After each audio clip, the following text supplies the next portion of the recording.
You can start. Yes. Okay, thank you. So, hi everyone, welcome to this session on data.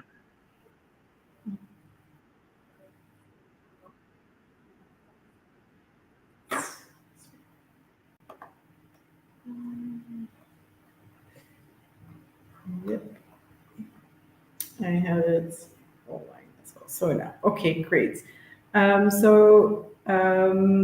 To discuss the data management plan, we also have to look at the research data lifecycle because a data management plan is actually a description of what the researcher would do with their research throughout the research data lifecycle.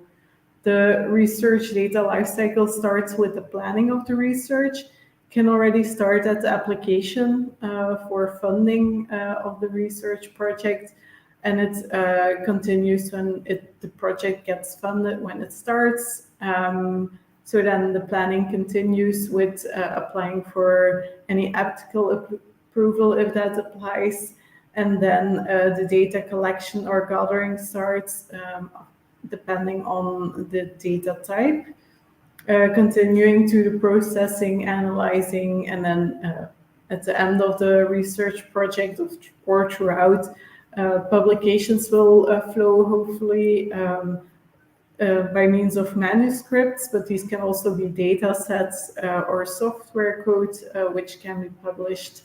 And these can be preserved and shared at the end of a research project.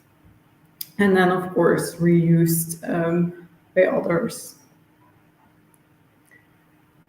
When we talk about research data lifecycle, we talk about different types of data and the way you can manage data, as Hannah described in a previous session.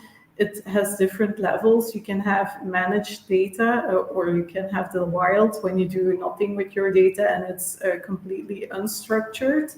When you start managing data, it goes towards good practices in science, and that's what one wants to document with the data management plan. You want to document how well you manage your data or software or research outputs, and you want to show yourself, but also your funder or the others involved in the project, so your collaborators, what good practices you do in managing your data well. Another step is making data fair so that you make it findable, accessible, interoperable, and reusable. This is another step. It's more towards data sharing and making it reusable for others more than for yourself. However, most of the research is reused by the researchers themselves. So the most work should go to managing data, and the FAIR data can be a work package in itself in a research project. And then the last step is open data. Not all open data is fair nor managed. You can upload any data online, even if it's unstructured. However, if it's fair and managed data and you publish this openly so it can be freely accessible by everyone, it's considered open data. And the benefit for the society is at most. And that's something, an essential part of a data management plan as well, to think of these things in advance so you can plan towards fair data sets, towards open data sets, which are reusable and understandable. Okay, next. So for this session, we asked around which templates you would want to use because there are no templates in practice yet. I've read. So do interrupt me if I'm wrong. But for now, I've selected 2 templates to show to you.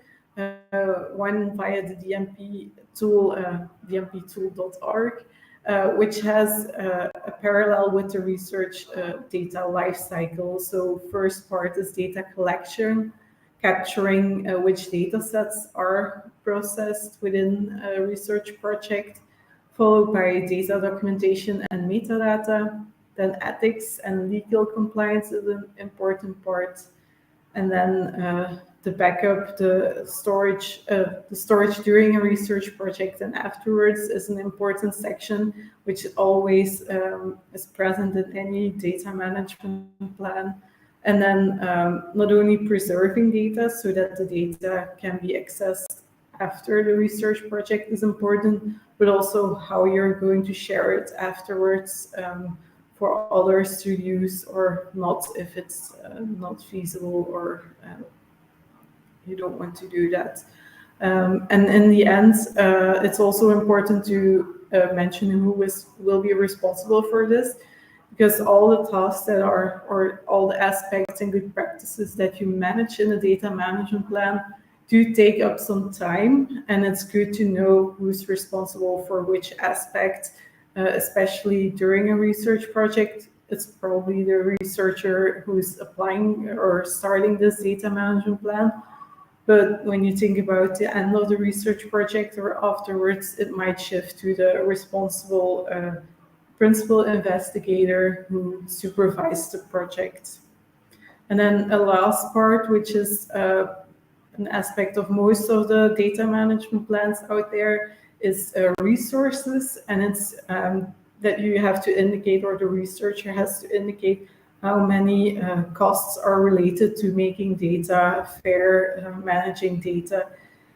This has two levels. It can be the data storage itself, but it can also be the time that a person puts into it to manage their data properly. So every aspect of this, especially the data documentation and metadata, it takes up some time. Also structuring data, making data tidy takes up time. So this is a part that you have to check for the costs that are related to this, and which you can mention. So this is like a very short data management plan, very restrictive, but capturing all the aspects of research data lifecycle, which you want to capture in a data management plan. And then the first step is identifying which data sets there are. There can be different sources of data sets. You can have primary data, as you know, that the data is newly generated. It can be secondary data that you reuse data. And then the research methods can be different. So it can be quantitative or qualitative. So it's either numeric being quantitative or qualitative being non-numeric, for example, in words or such. Then the materiality is can be either digital or physical. Digital data is easier to share and to store and more traceable. Physical samples or any other objects you want to store physically do need to be mentioned in the data management plan as well. It's something that's overlooked very often when we read data management plans, but don't forget about the physical data. It's actually the source of the digital data, so it's relevant to mention this in data management plans as well. So this is to capture the different data sets that there are. Then throughout a research project, you start commonly with raw data, and then you process it in different ways or analyze it. And then you have different versions throughout the research project. And finally, having underlying publication, there is this final analyzed data set. And it differs, of course, the different versions, and it's always good if there is a different way in handling data to mention these as separate data sets. So either the raw data and processed data sets. Because I said as well that the physical data and digital data are, again, a different version of maybe the same thing. Can have a physical structure, for example, a building or a build or an object, And you can have a digital model of that as well, or description. Then the next step, or to expand your data management plan, these are aspects that can be captured in the simple data management plan.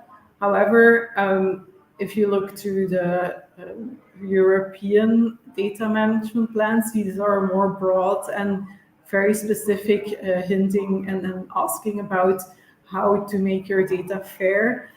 This is less clear in the simpler or the more simple data management plans. So if you look to the European data management plan templates, they do focus a lot on how you will share your data afterwards or even throughout the project. So they do give you the option, or are very fond if you start sharing your data, especially the raw data, from the moment you collect your data, actually, so that you select the data repository for it, select a proper metadata standard, use consistent language throughout the data set and all the other data sets that they can be linked, and also that you use open file formats to store it, so that you, for example, use a CSV file format, which is usable or interoperable for all different programs and open source programs, while Excel is restricted to Microsoft. And then the last part, which is of course important, is the license that you apply to a data set or software code or any research output. This applies to manuscripts as well, that you enter a license to that research output, so people know what they can or cannot do with the data set. Okay, so I made a short checklist on how to know if your data is fair.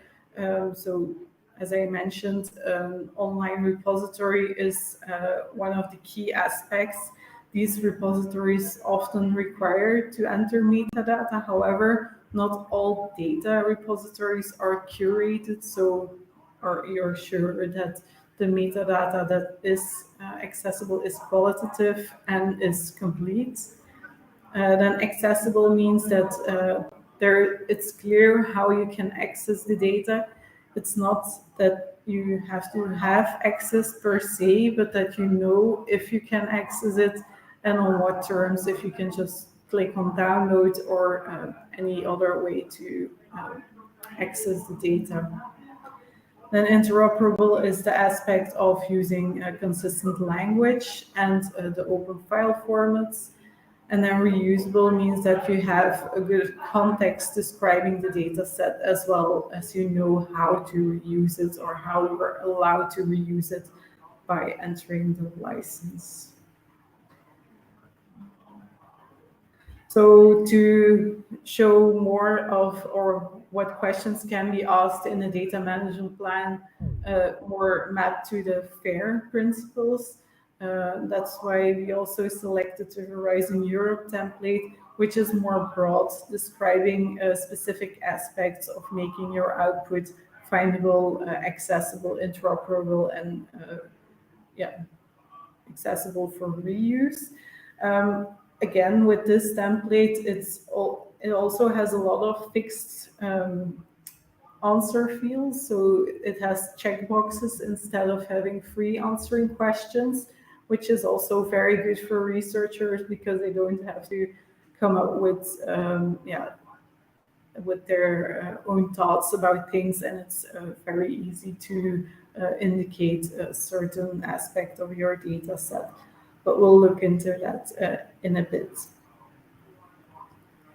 So I'm now going to switch to these templates so I can show you how they are different and how you can complete these in the tools that I entered there as well. But I do want to ask if there are already some questions now.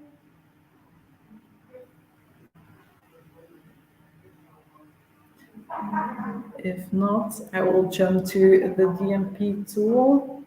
Do interrupt me if you don't see this clearly, if it's too small or anything on your screens. So I already made a test template, but if you would go to dmptool.org, you can log in with your email address or sign up. So I already did that for my account. And then you can, as a researcher or as a research support staff, you can start drafting a data management plan, which you answer the different aspects of the research project. So in this first question on what research project are you testing, are you planning to do, it's the title of the project. And then the research organization, it already recognized it, so I don't have to complete it.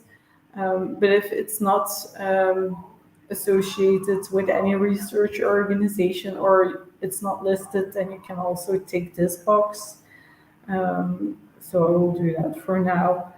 And then if you also select here, no funder associated, you get the DCC template that I showed before. So you can, without any templates, adjust the data management plan or complete the fields. So when a researcher applies for a research project, they often have to write an extensive draft about their project, and the abstract can just be copy pasted into this box. So this is the abstract of the project. You would enter here, and then you can select the research domain, the start and end date, and the funder if you want. Any collaborators can be added. It's always good practice to include the principal investigator. However, they are not that strict on this terminology in these platforms.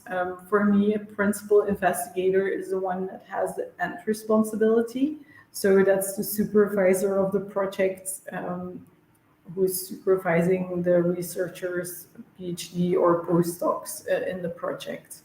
Or the project coordinator could be the principal investigator as well, if it's a collaborative project. So then you can start writing a data management plan. You see the boxes that I showed before.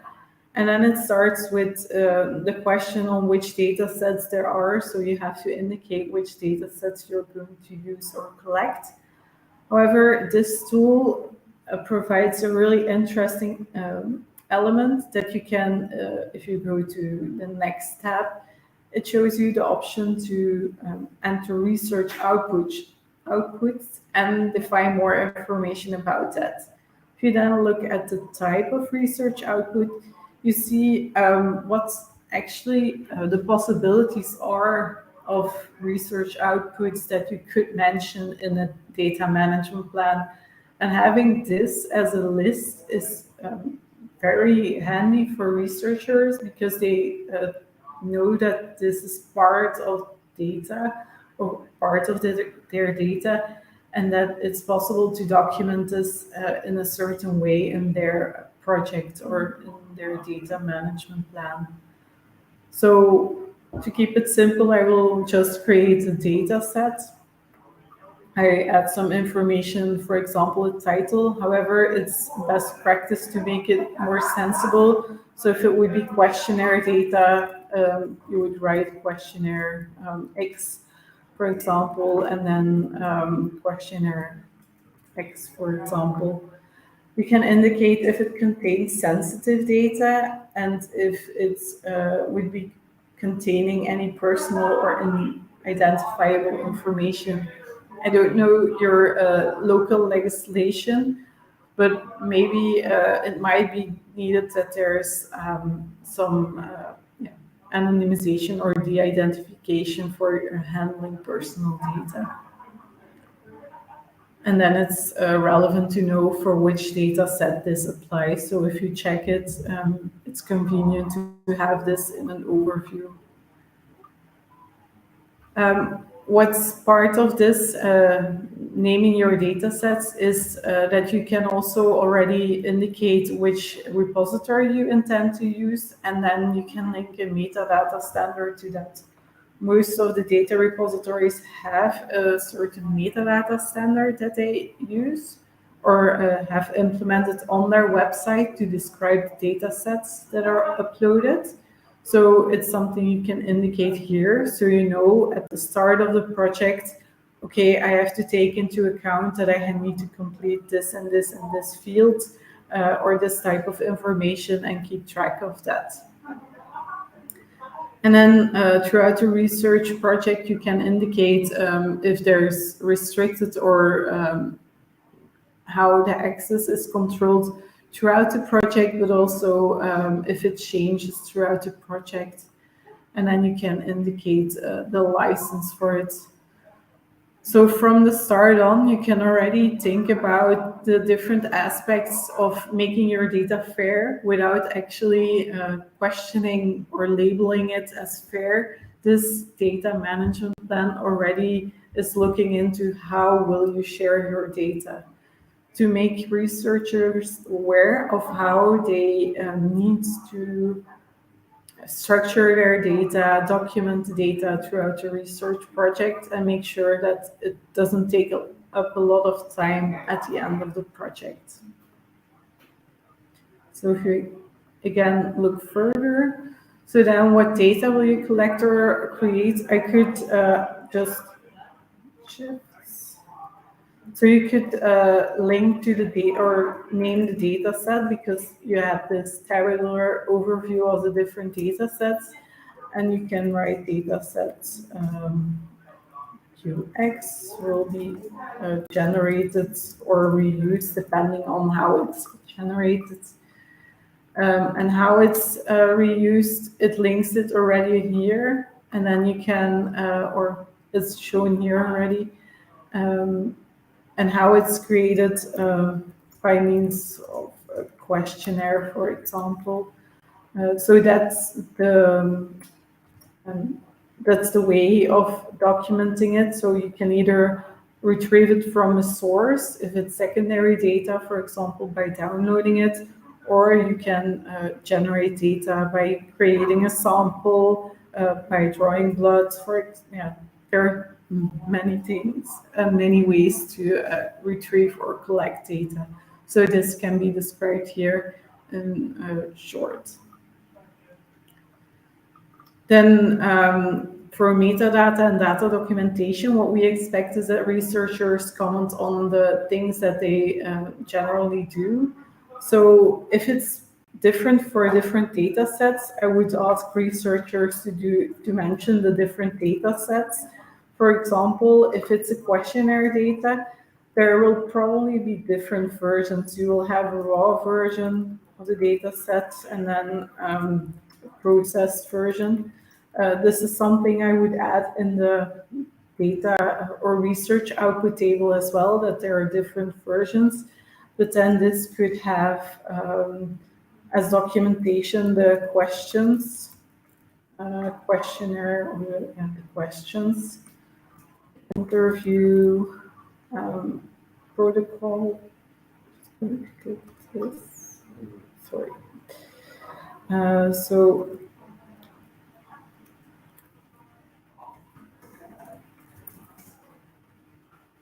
not very inconvenient. Okay. So the protocol of the interview, for example, that these are things that are underlying this questionnaire data.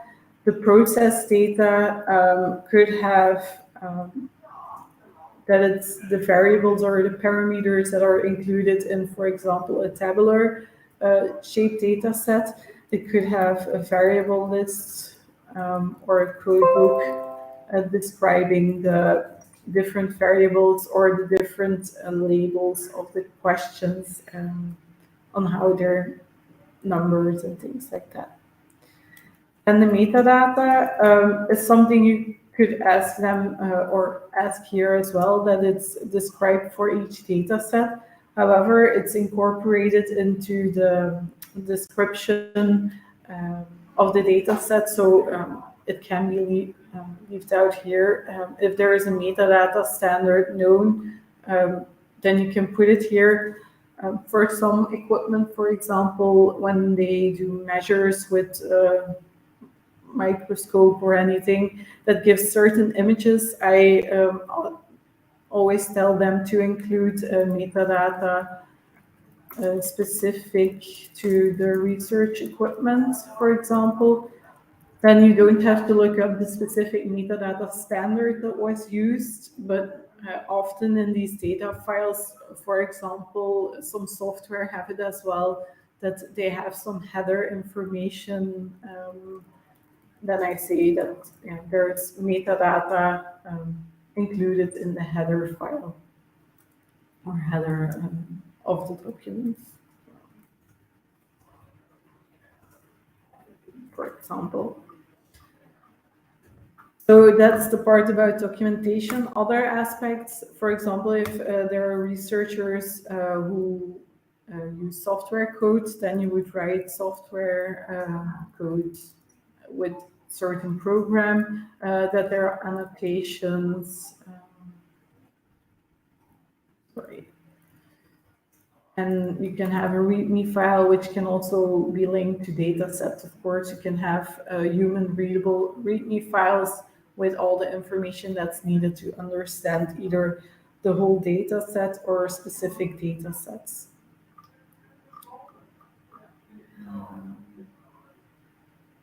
Then these questions about ethics and legal compliance are very generic as well. So if there's any ethical or legal issues, they could be addressed here. It can be if you reuse data from a company, which could be confidential.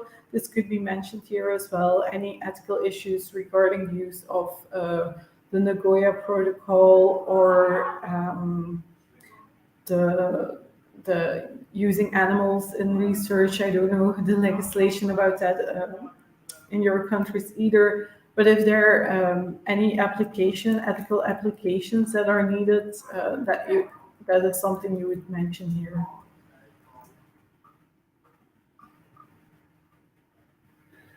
And then in this next question, you would answer anything related to if there is a data set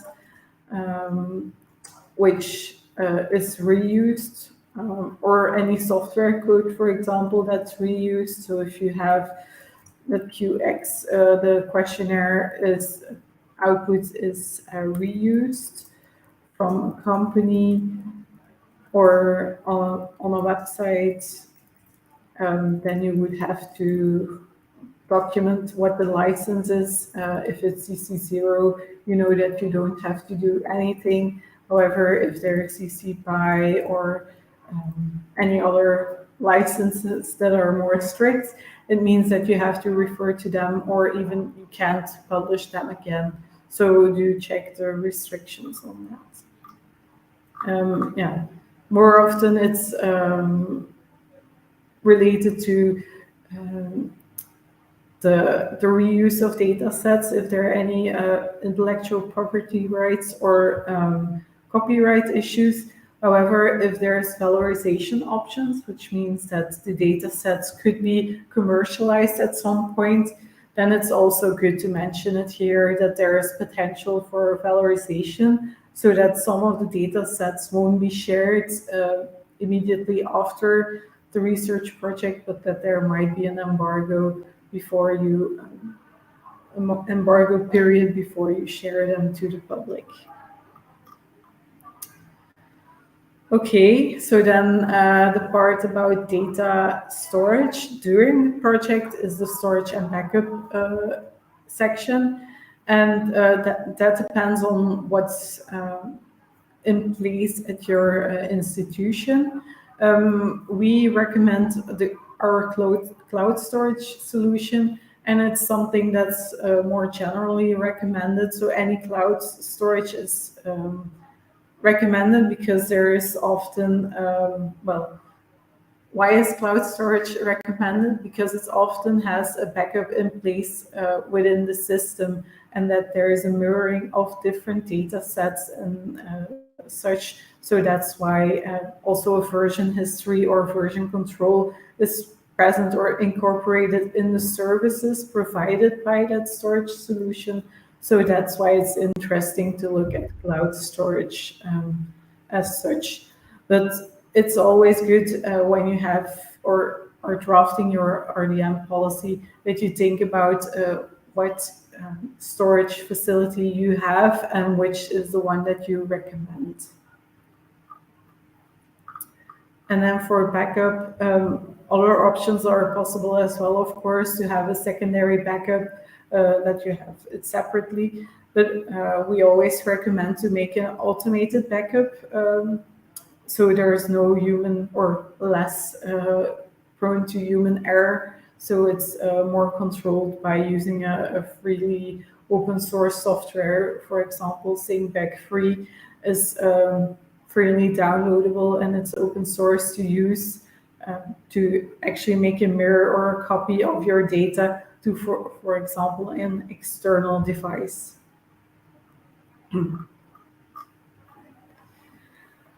then managing access and security, that's part why cloud storage is interesting as well, because the access can be restricted.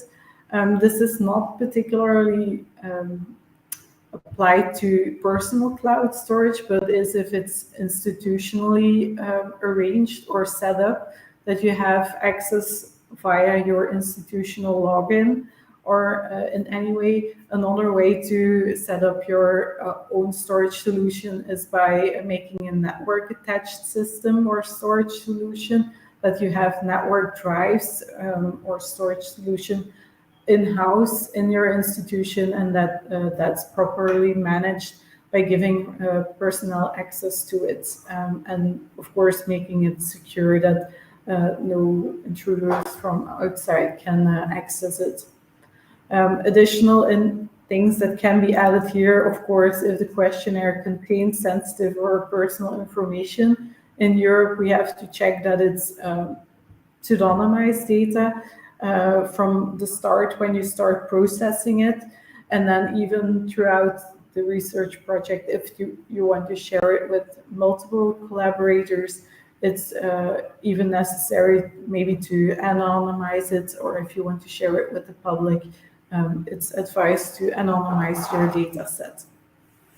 So these are things that could be mentioned here as well. And encryption, of course, that you encrypt the storage device. So this can be an external hard drive, the computer itself. So if you have a Windows computer, it has, I think all of the equipments or devices have BitLocker, for example, installed on it, and you can have your device encrypted, so it can only be accessed by a specific code.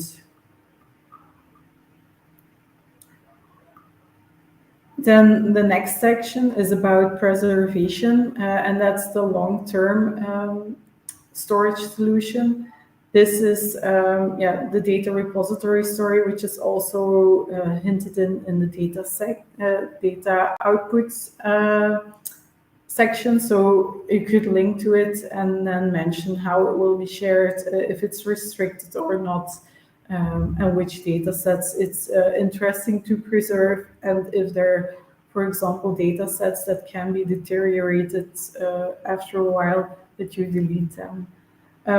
In both sections about storage, as I mentioned before, it's often forgotten that there's physical data for some of the research projects. So as a research support staff, we always ask researchers, will you use some samples or any builds or something physical as underlying your digital data sets? And then to mention these in the data storage as well.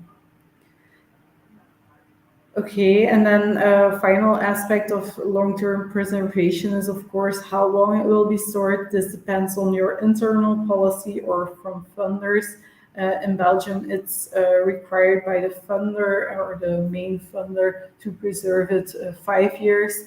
but some of the universities apply 10 years, and even for patient data, it's 25 years now.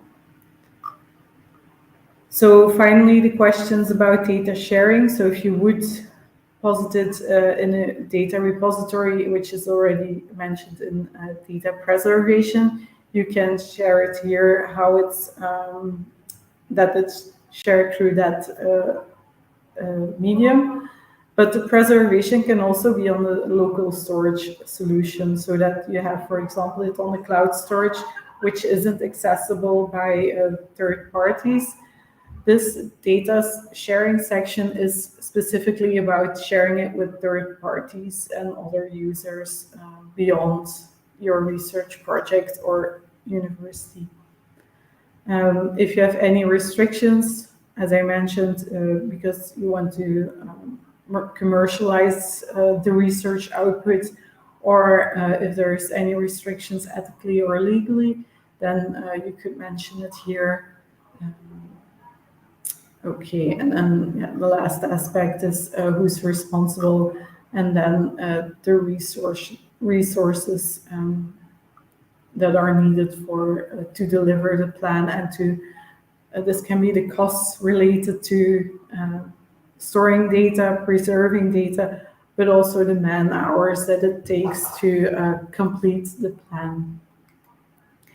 So this was the DCC template. I have a couple of minutes left to take a look at the overview from the Horizon template. So I could log into Argus. This is actually a platform which was developed within Europe to submit data management plans. You can see that there are... Oh, Hannah, go ahead. Yeah, if you need more time, that's okay, Nikki. Okay, I'll see. Just see don't speed up if not necessary. Okay. Okay, so what's interesting about Argus, but I think the same option applies to dmptool.org. That's this one, that you have the option to look at public DMPs.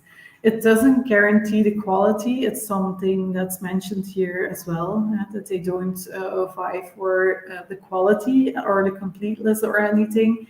However, it's only possible to open or make your data management plan publicly when all questions are completed. So you know that you could also make a data management plan with not applicable in every field, of course, but you know that that most of the plans will be or will contain some information. So that's very nice about these tools as well, that you can have a look at how do other institutions mention this, or other researchers document this information.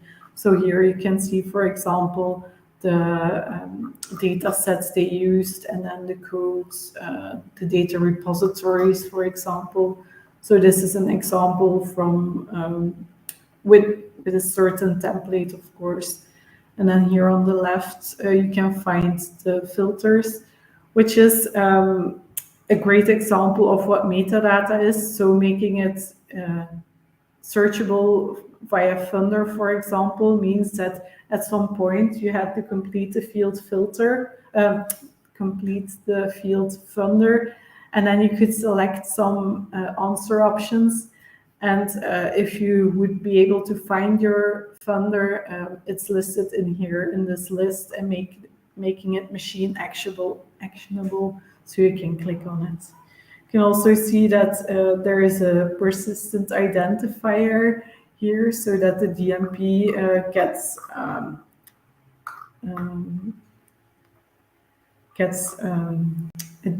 a unique identifier, and that all the data sets are described here as well, and that you can see the anticipated publication date of these data sets, which is really nice to see, which is actually part of pre-registration. So good marks for open science on this part of if you do share your data management plan in advance. Did someone want to say something or? I heard something. Okay.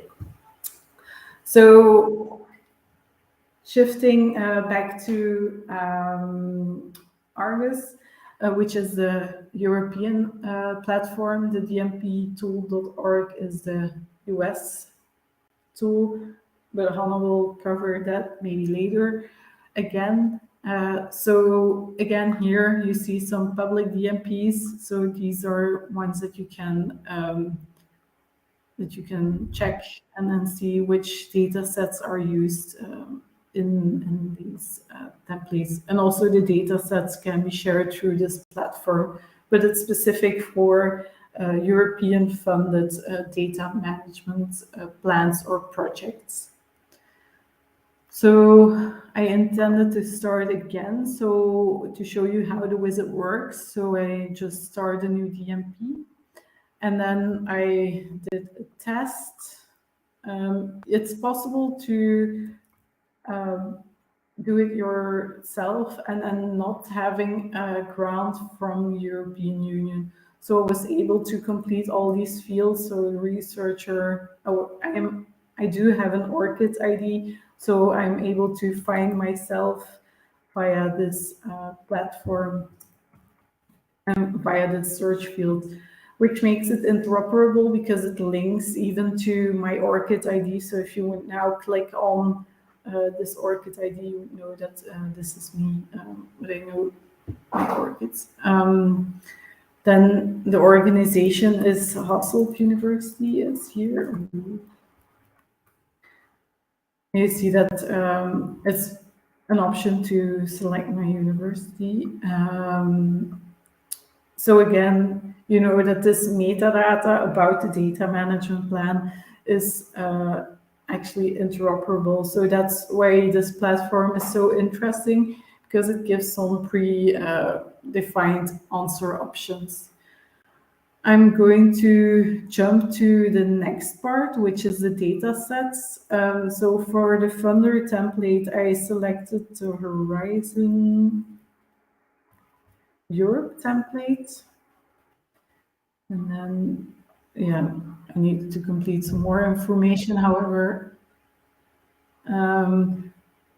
I did that already. So now I do want to skip to one of the more interesting questions or aspects of this platform and this template.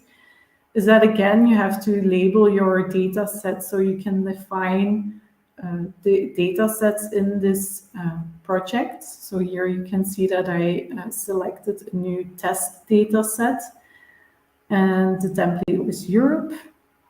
You can also add some tags if you have a domain-specific tag, which you could apply. And then it asks information for each data set. So that's quite different from the other data management plan template, that it asks to complete each question and you had to answer the information about the different data sets in one field. Now, for each data set, it will ask you these specific questions. So it's more extensive, a lot of work, but it does pay off because you really know every detail of your data set. And here again, it gives some nice examples of what data can be. So it can be research data, software, workflows, protocols, and models. So that's really nice that they offer the option to have these different other research outputs as well, and to acknowledge them. Then you can enter if it's physical or digital or other. I wouldn't know what it would be if it's other. And then if you reuse or generate new data, of course, that's always an aspect that's relevant to mention, because it's relevant to know if they need to mention the source and how they would be able to reuse data. So that's why it's always good to ask which data set they're using, what the source is, or how it's collected. The formats are interesting to know, the size as well, because then you know if, as a research support staff, when you read the data management plan, oh, this researcher needs this amount of data volume or capacity for data storage, we won't be able to offer it in-house, so that you might need to look for other options to store the data or even process data. So that's why this is a quite relevant question throughout the data management plan. Even though researchers often really hate this question because it's very difficult to pinpoint the exact volume of a data set at the start of a project. As I mentioned, the origin or the provenance, which is interesting to know if you're reusing data. And then, if it's interesting or how relevant your data set is to others or to the community, that's also really nice that it's an aspect of this data management plan, which I haven't seen in any other template. So it's good that it's an option to indicate it here in this project. Then another aspect that is specific to the Horizon templates is that it links to different outputs. For example, the publications which datasets are linked to, so you can enter the persistent identifier to a publication to which the dataset is linked, which is very good because it's not always that clear for researchers or support staff which data sets are linked. And also for the funder afterwards, it's really interesting to know, okay, this data set is published and linked to that article, or even a list of articles, of course, because you can add multiple. And this is also another question that I really like in this template, that you have to indicate if there is a data availability statement within the manuscript. These days, most of the journals ask it, but not all of them ask to mention in your manuscript how you will make your data available. And it's really nice that you can copy the data availability statement here. So they also know, okay, your data set is findable. So if anyone would read the manuscript from a researcher, that they also find a link to the data set and that it's consistent. So if you indicate for Horizon or for the funder, I will share my data, that you indicated in your manuscript, it's published here, and that it all links to each other, which is excellent or best practice. So then also any software that's linked to it, if there's any support of any software, you can link it here as well. So that's always nice to know, to make it more interoperable as well, if there's any link to a software that's specifically needed to check the data or to reuse the data. And then this next section, you see that they have an entire chapter almost about the FAIR data principles. And then you see that there's every aspect of it, of course. Will there be a persistent identifier? Will you share it to your organization, through the project in any way? How the metadata is described? Is it standardized? Is it fixed feature? And a link even to the schema that's used. Then making the data accessible, you have to provide a repository, and again, it gives a list of recommended data repositories. So you see that OpenAIRE is the platform or the organization in Europe managing a lot of open science things, that they have created a list of valuable and trusted repositories, which you can select here. But if it's not listed in there, you could indicate another one here as well. And then you all have to verify if it's a trusted repository. So that's a very relevant question, because not all repositories are trusted sources.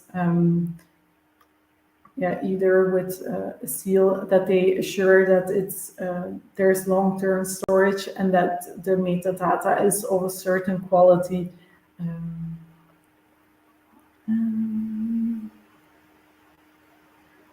Okay.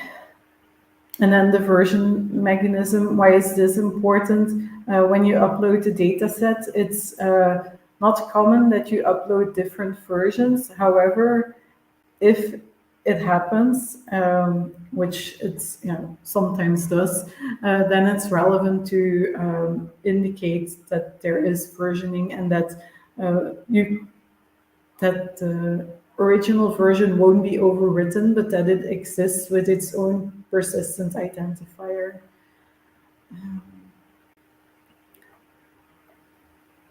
Okay, then the next step was how the data is named in the data repository, and then how you share it in a certain way. The shared option is the restricted version, so if there's any way that it's not possible to share it directly, that there is some access protocol. That's something that's mentioned here, and a lot of more information about specific FAIR aspects of data. And here you see that the metadata always has to be provided with a CC0 license to be shared in the public. And then interoperability, if you use controlled vocabulary, this is the same for metadata, but also for your data set itself, that you use some standardized naming within your field. For example, in chemistry, they have quite fixed names to name chemicals, that you use this vocabulary, and not, or even in medicine, that you use this specific vocabulary or ontology. You can even upload your own schema, which is also very good to implement in your data management plan, because it can be shared with collaborators as well, and they can immediately know what vocabulary or what schema to use. I'm going to scroll a bit more down to show other aspects. The licensing is also something that was part of the other templates. And then something else that is quite specific to this template is that you can set up different aspects to check the quality of your data sets, and they give different options how to do that. If you do automatic checks,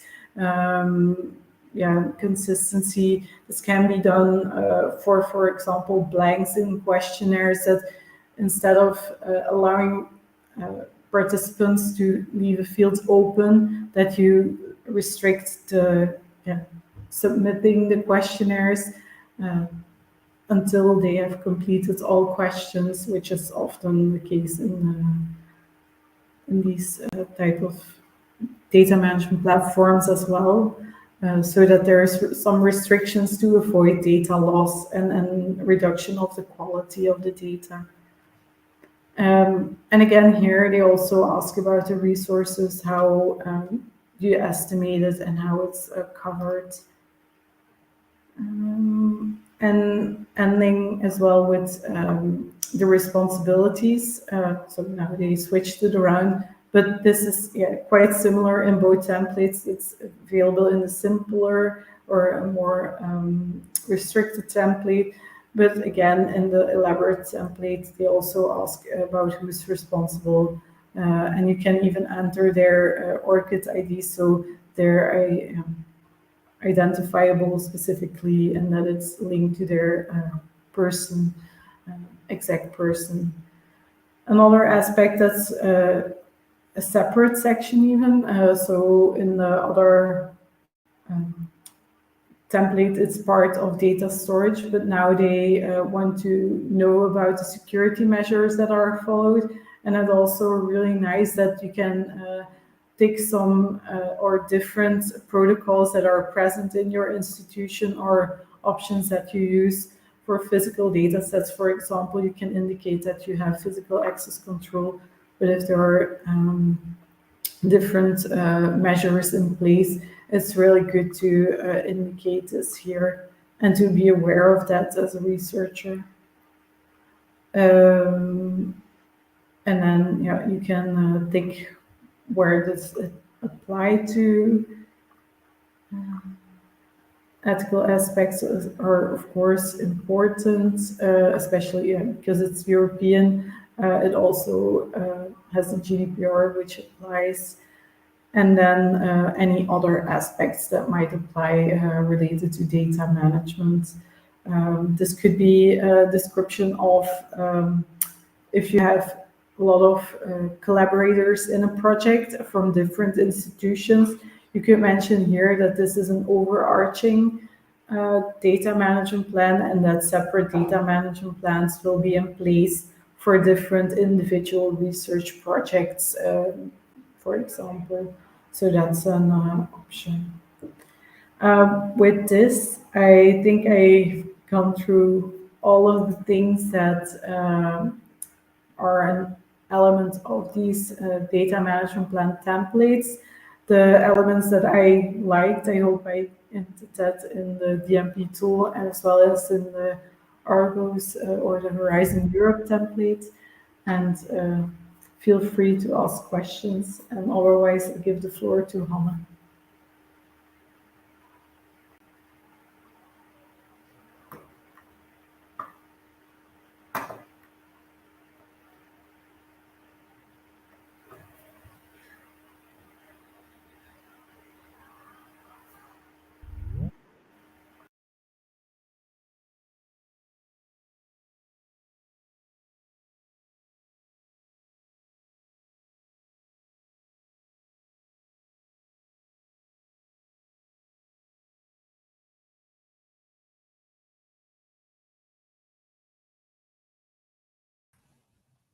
Nikki? Yeah. I was kicked out for some reason. Okay. Yeah, I finished my presentation and I said if there are any questions to ask, but there are no questions. I have questions, Yeah. but I was just kicked out. Okay. But I followed to almost the end. I don't know if you had the chance to introduce yourself, Nikki.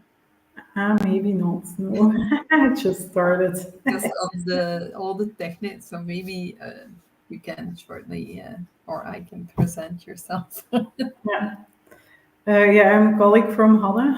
I work at Hasselt University, and we do support researchers with writing their data management plan and supporting them to implement it. As I mentioned, we do see some struggles with completing the data management plan.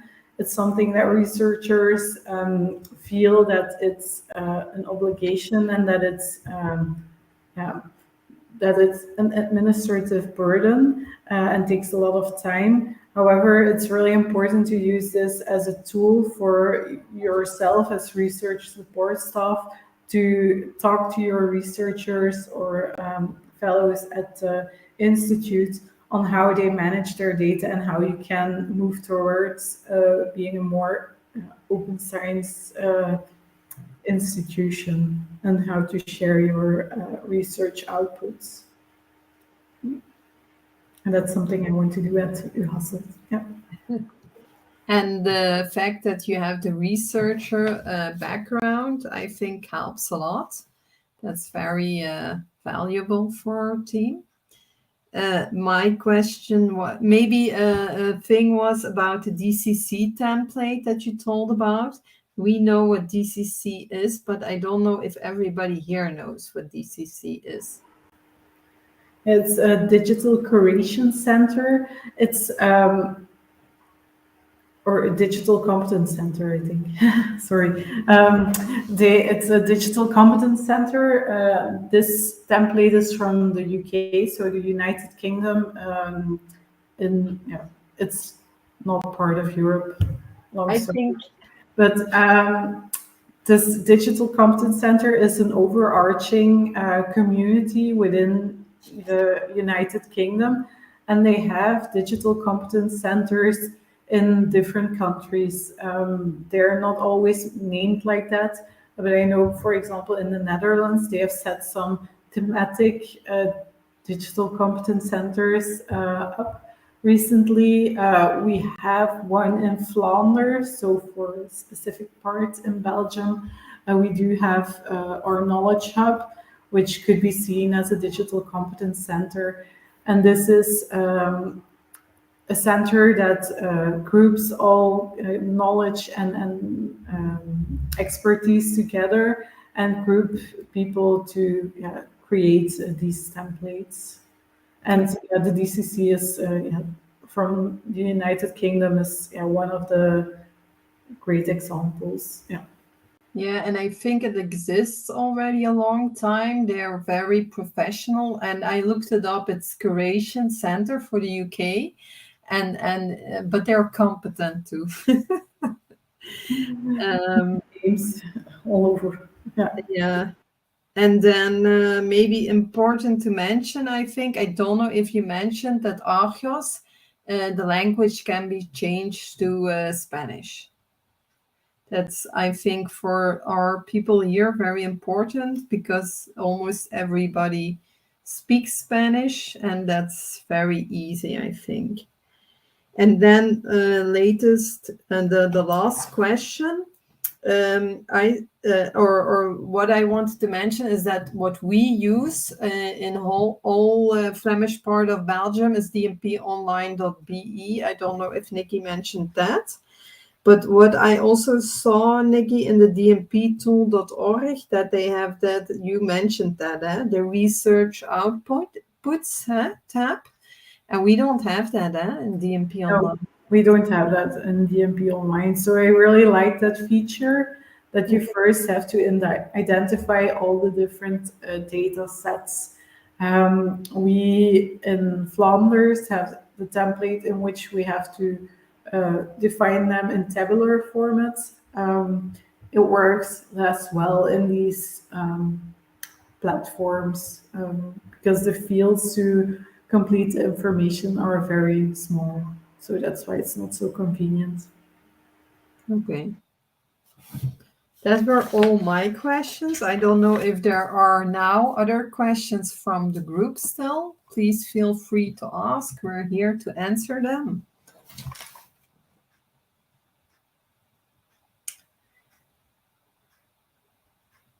If there are no questions, it's very silent, so we'll just go on. I will give the second part now, and that's more about an overview of possible platforms where you can put the DMP tool, DMPs in, the data management plan to store it. It's easy platforms also for the researchers as for the research supporters or advisors. I don't know, are you going to stay for that second, this part till 6 o'clock also, Nikki, or do you need If you want me to, I can stay. Yeah, you may. Okay. So, but before I start this, I first want to ask, we have this part, this more theoretical part. And after that, I will give the possibility, after a half an hour break, there is a possibility after your break to do a 1 hour sort of hands-on that you can try out these platforms. So I want to ask you to put in the chat if you will join the hands-on I need to think what time it will be in Cuba then, and in the other part. So I thought, wait, it was 12. Am I correct? 12:30. So in half an hour, it's 12, I think, in Cuba and Bolivia. Then we'll take half an hour break. And at 12:30 till 1:30, there's the possibility to try these tools out. And I think for Peru, it will be 11:30. Wait, 11 till 11:30 break, and then 11:30 till 12:30, the hands-on part. Please write in the chat if you will be joining the hands-on, so we know in front how many people that are coming. And you can do that during this half hour. You have time enough to think then. Okay, then I'll first try to share my screen.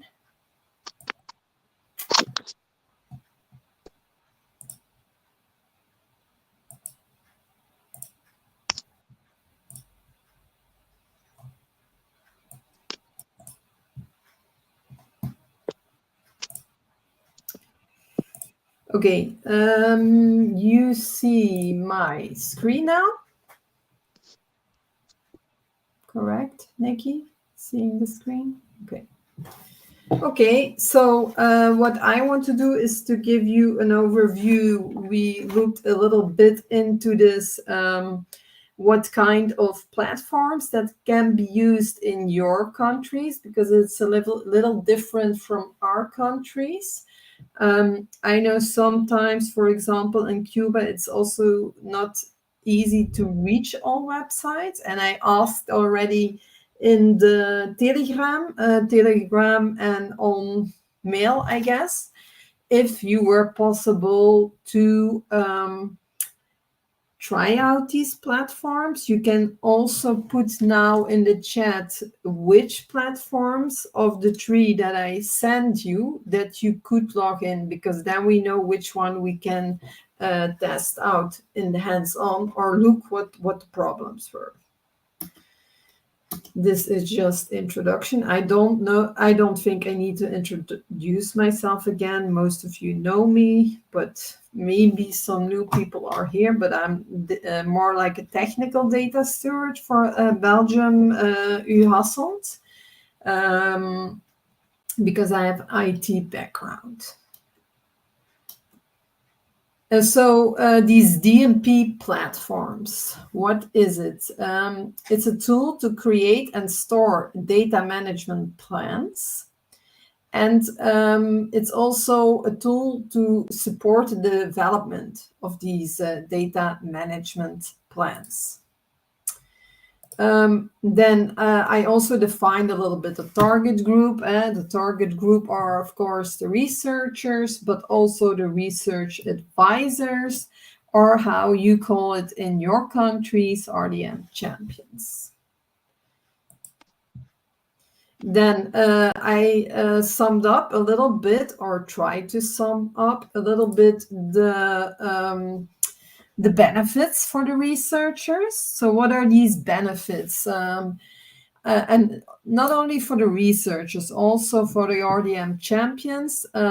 It's easy findable, the DMP, because I know in the start, Nikki, when we started, or our other colleague started, he saved or stored the DMPs in a folder, and sometimes we need to look for it, and sometimes it was stored in a different place. It was not well data managed, but we learned in progress. But a platform is better. One general place to create, store, and easy to find. There's a conformity with funder requirements. Like Nikki showed, you can use funder templates. So that can be very easy. And in some platforms that I will present, you can even make your own template. Extra guidance is possible. So if you looked good at Nikki's presentation or demo, you saw in the right upper corner that sometimes guidance was written out. Sometimes that comes from the funder, but sometimes that comes from the institution themselves. So for example, in our dmponline.be, we wrote out some institutional guidance for each part. For example, data storage. We use Google Drive. Put it, please, in the Google Drive. That's our advice. Google Share Drive. Then examples of DMPs. I don't think we have that in our DMP online, but I saw on the other platforms there are public DMPs. And that's also sometimes, if you need some inspiration, it's nice to take a look at that. I think there is also, by using this platform, that a researcher will quicker ask for advice. I don't know if it is in any of these platforms. By us, by dmponline.be, we have a button, I think, in the right upper corner somewhere. And what is it called? Ask guidance or advice or review? Request feedback. But it's not, researchers need to know that they can request feedback, of course. Yeah. Now, they can also do that by mail, but of course, if there is a button, I think they will do it quicker. Then, what are some functionalities? And then I'm talking more in general of the platforms. Sometimes it gives protected environments that you really need to log in with your institutional credentials. It's called single sign-on. Templates, like I just said, are predefined, or you can create your own, the guidance. But also one interesting part, I think, is the machine actionability. We don't have that, but in some that I'm going to show, depending if you say yes or no, there will follow a following question. If you, for example, say, I'm not using personal data, there will be no questions about personal data. If you say yes, there will be sub-questions for this, if it's ethical, approved, and so on. Then language changements. I think that's a very nice part in Argos, of course, and I hope that the data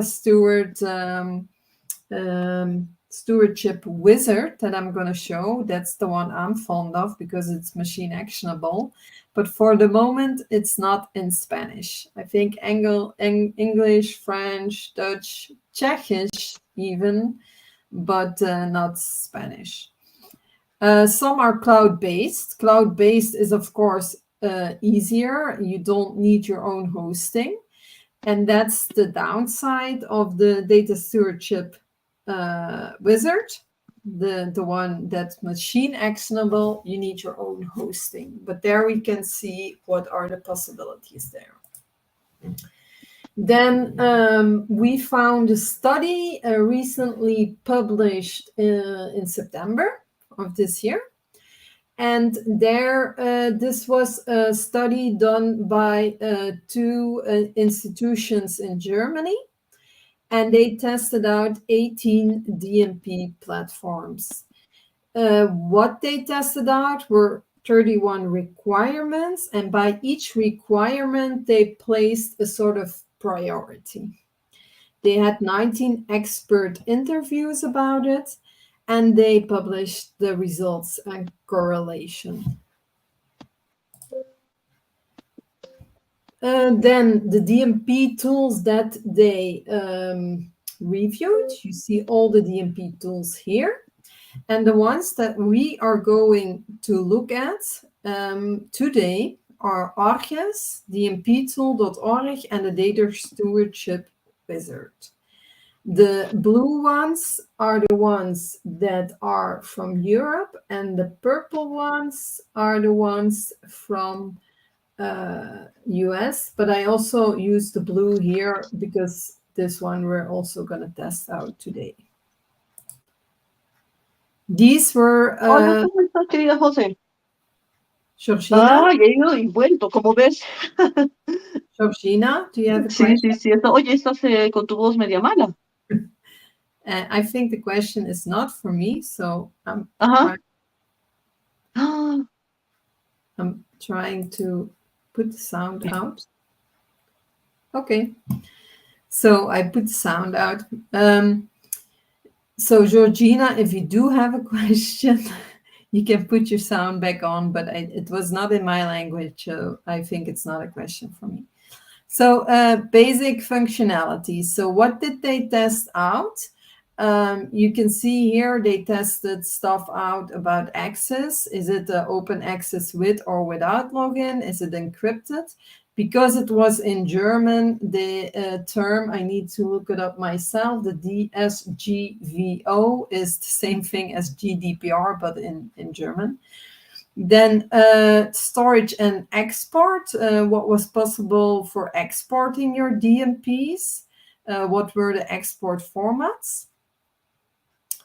Then they tested out different collaborations, what is possible there, are there track changes, control levels, then some technical aspects like is there a content management system available? And I think that's also an important one because then you can create your own templates. Then you can review the DMPs. Is it easy maintained?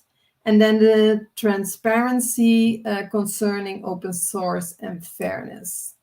Then the latest elements they reviewed on was mainly about user friendliness. And I think that that is also a very important aspect. I saw that also by the electronic research notebook, and a tool it can only be as good as it will be used. If it's not user friendly, then the tool means not it's not worth a lot. So this is a very important part, I think. Is there a good user guide? Is it does it turn it out by itself? Do you need a lot of training for it or not? And then the design structure, what is possible with the layout, progress, highlighting unanswered questions, and so on. So you see a lot of elements were tested out. And to make your own decision for the institution, I think it's important that we now do an exercise for each of your institution, what you would find important parameters. Could be that we all think that it is the same and we will give the same priority to it. But I think it's important to make this exercise. And after that, I have the results of each data management platform, how they scored on these elements. So I created this spreadsheet. I need to push an extra button here to go to this link.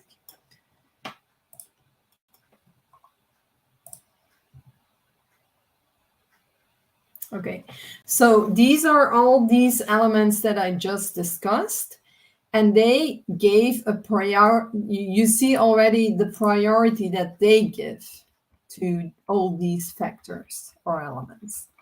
But I want to know from the different institutions here, what priority would you give?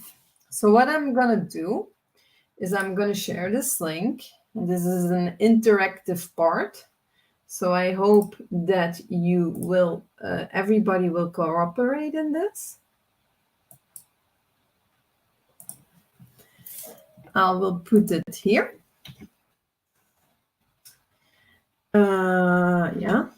Okay.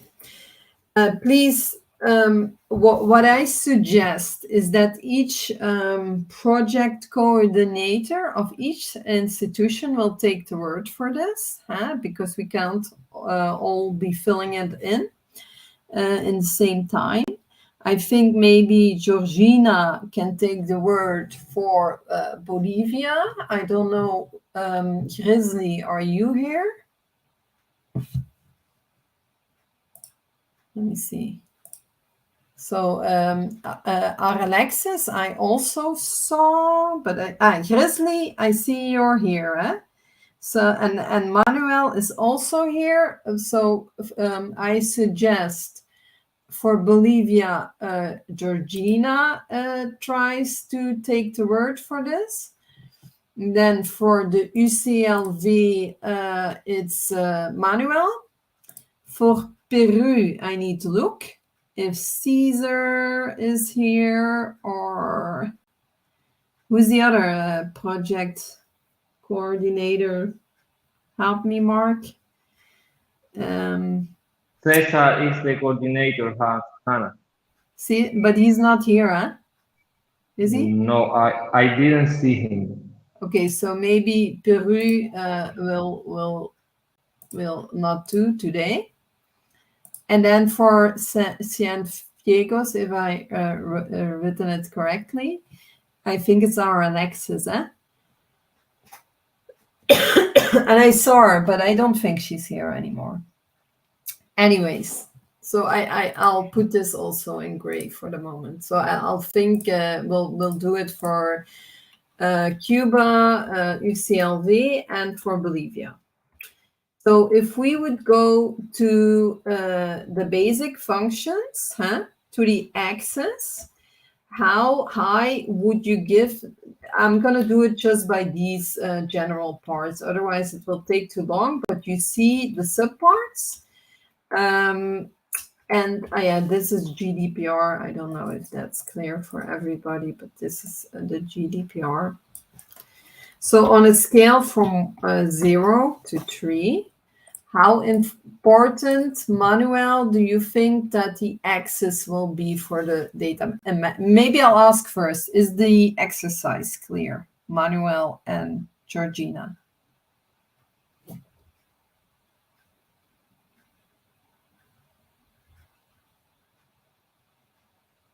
Manuel?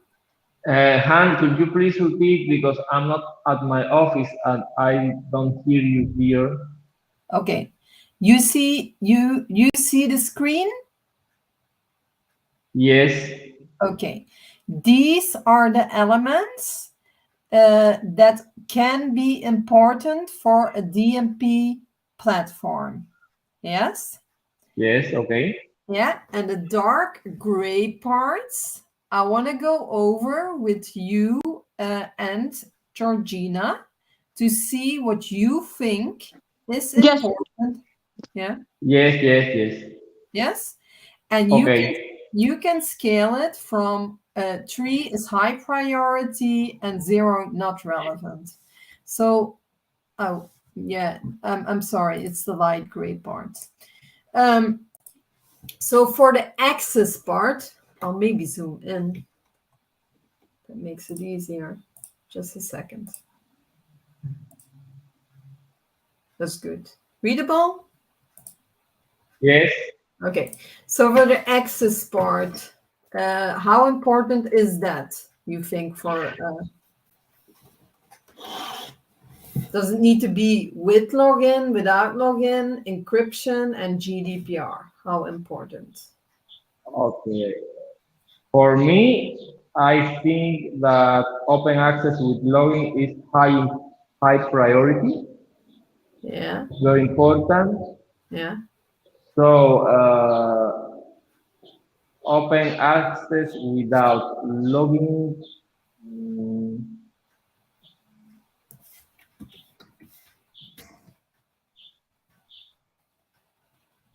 For me, you don't need to me, answer them all. You can just give a general number here. Huh? What? So wait, so we're talking about access. These are the sub elements. You can just give me a general number based on these 4. Huh? Do you find them all as important, in the middle, not important? For me, for example, that I could access with my login is a high priority. Not everyone has to access to that information. Encryption is a way to protect, but The plan sometimes have very important information, but not always. So encryption is not very important for me. But I think also, and correct me, Nikki, if you see it differently, yeah. But I think it's also a little bit about protection of the data management plans here. Indeed, yeah. Yeah. And, and Okay. and I think if a data management, I think a data management plan should be protected because sometimes they describe their research and there's maybe parts that other people don't need to know yet, except for data stewards or but not publicly. Do you? Okay. Yeah. Nikki, do you see that the same way?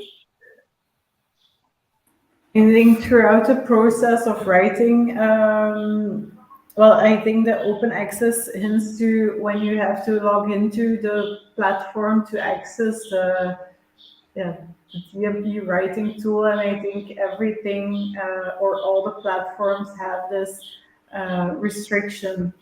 So yeah, Okay.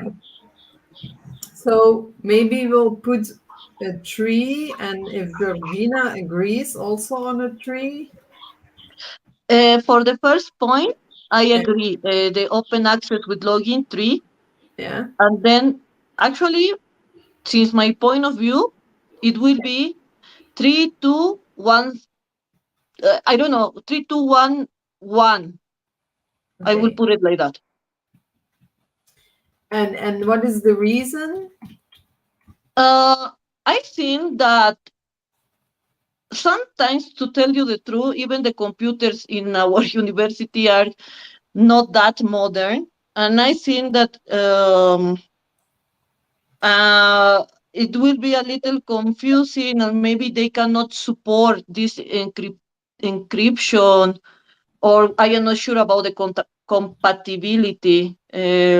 Really, sometimes I don't know. I think that those are my reasons. Mm-hmm. But what I think, this is also a new table for me, yeah. So I also need to interpret or comprehend it a little bit. I think they're not talking about encryption of the computers. I'm thinking that how protected the DMP platform is.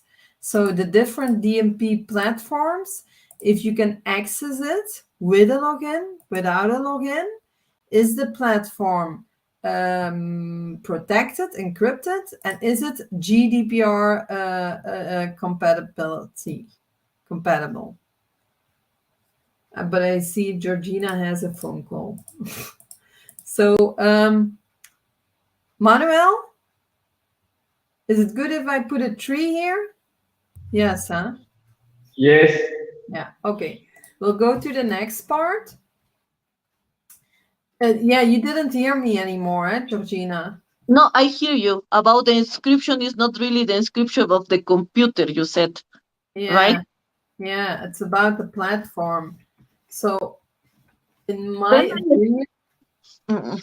Then my opinion, I Mhm. think the platforms that we will see will have that. So it's not a question about if it's possible on the computers. It is possible, but how important do you think it is that these platforms are open access with login, without login, encrypted, so protected, and have a GDPR compatibility?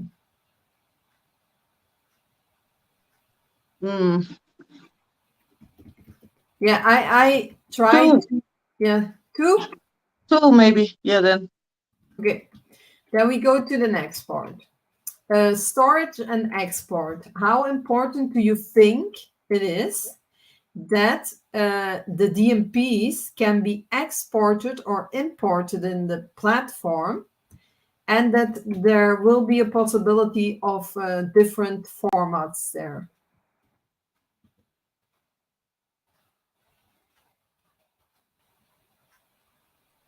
For me, all that options about storage and export are very important and practical. Yeah, so I'll give it a 3. And Georgina? I also agree. Saving is high priority. Export import also 3. Mm-hmm. Various export formats, but this is very personal. I don't know it's happened to you, but when you have many options, then you get more confused. So then I will put it like 2, because it's better just to have only one, since my point of view. Otherwise, make it more complicated. But it's just personal. Yeah, I understand.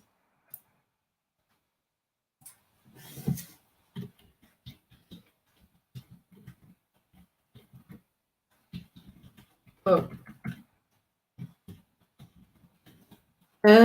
If other people want to interact, you may, yeah. I'm just asking Manuel and Georgina because they're a little bit more in the coordination of the project. You can put your comments in the chat tool, or you may open your speaker. Yeah, another 10 minutes before lunch. Collaboration.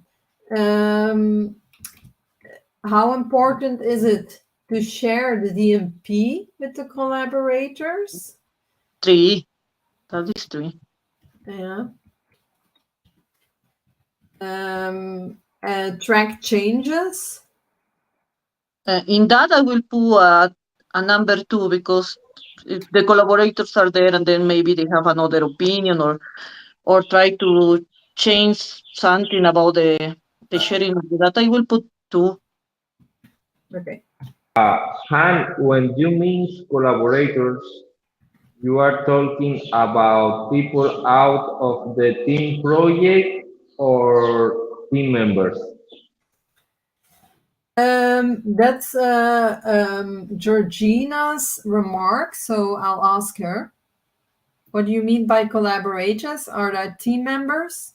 I think that, as I understood, this DMP is because we have to share the data with the people that is in the project, right? The research project. So for me, those are the collaborators, the people that is working with me in the research project and need to share the data. Yeah, the team members. Yes, for that, I think that it's better to use the term team members. Uh, oh, okay. For me, team members should have access to the Yeah. DMP, Yeah, but and also the platform should give me the possibility to share my DMP with other collaborators or with other people. yeah, but that's possible. But the question, yes, share DMP 3, okay. And what about track changes? Do you want to keep? Yes, because the DMP will be changing time to time. That is it's impossible that the DMP be the same from the beginning to the end of the project. Okay. So we need to track the change that we made. Okay. And then there, by some, they have like a comment possibility from the researcher or from the RDM champions. Think that is important?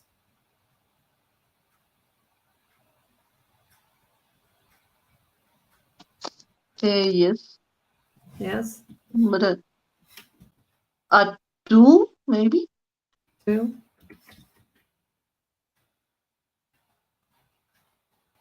And Manuel?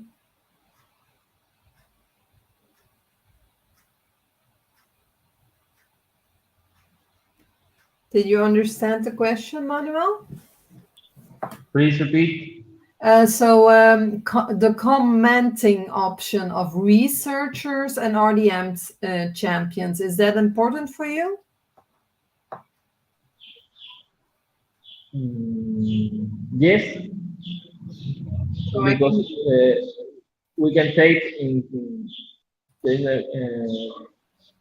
consideration the comment of the collaborators,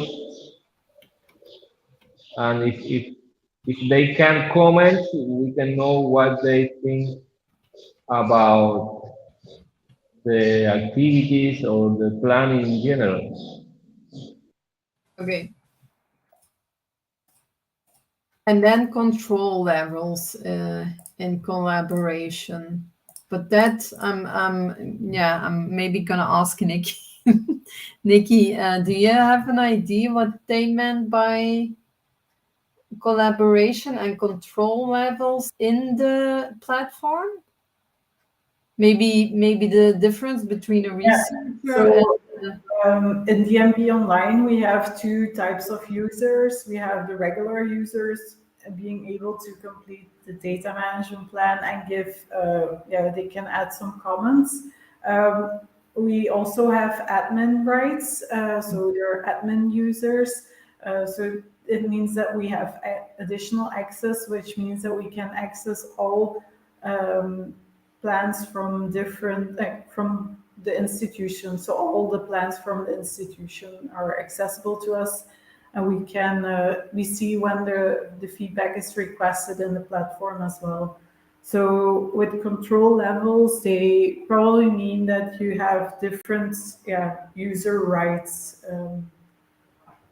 yeah. Similar to a Google Sheet where you can set only viewer, what is it, editor or public or something. Yeah. Yeah. So Manuel, Yes, did you understand the question? I'm processing the question. Okay. And Georgina? Georgina is very busy. Yes, yes.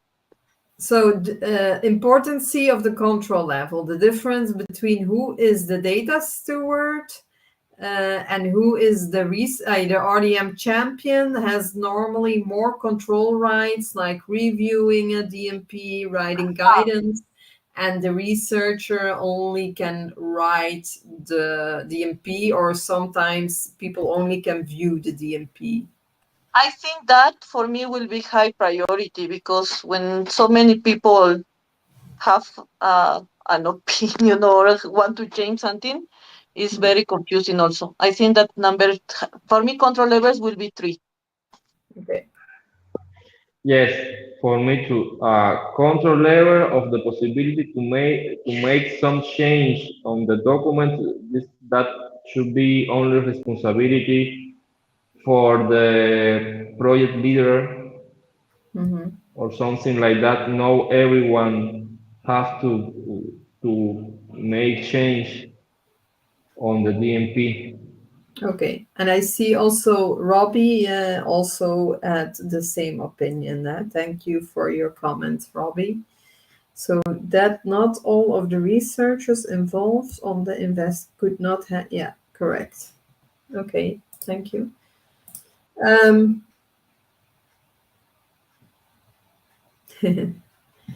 Okay, then we'll go to a last part. No, I'm not going to do the last part because it's almost break.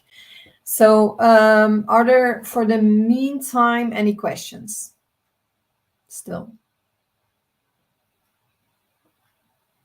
Oh, okay. So we did this exercise, but you see, I'm gonna zoom out. Maybe a little bit more. You see there, we're only here. But I'm not gonna put you through the pain to fill all these numbers in now. I would say fill them in afterwards for yourself, and I will give you the results of the paper that they made and the research after the break. I am still looking How many people do we have that will join? 1, 2, 3. That's the same one. 4, 5. So 5 people will, if I'm correct, Georgina, Robbie, Grizzly, and I don't know who is 611, but 611 will join. And yeah, I don't know if, so maybe 4. Am I forgetting somebody? Put your name in the chat then, please.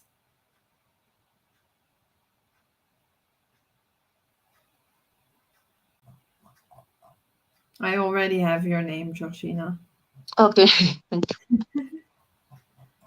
Okay, so for now, 4 people. So I expect these 4 people after the break in half an hour. And I will give the results of the paper and the explanation of it. Maybe we can still record that part, Mark, because then the other people who can't join can see the results. And then for the hands-on part, we'll put the recording off that people can freely try it out, and I will give a demo also. Nikki, you don't need to be by that part because you maybe have other plans after. It's up to you. For me, it's interesting if you can still stay. Okay, so what time? For us, it's 6:30 till 7:30. Okay. So everybody who wants to still join, we see you back in half an hour. So take a lunch break and refreshen up. And then we'll see each other in half an hour. And you can come to the same Jitsi link as right now. Is that okay, Mark, if they use the same Jitsi link? Yes, there's only one link. Yes. Okay. Okay, good. See you all in half an hour. I'll close this Jitsi for now and I'll come back in half an hour. Or I'll put my camera off. I'll leave the Jitsi open. See you in half an hour.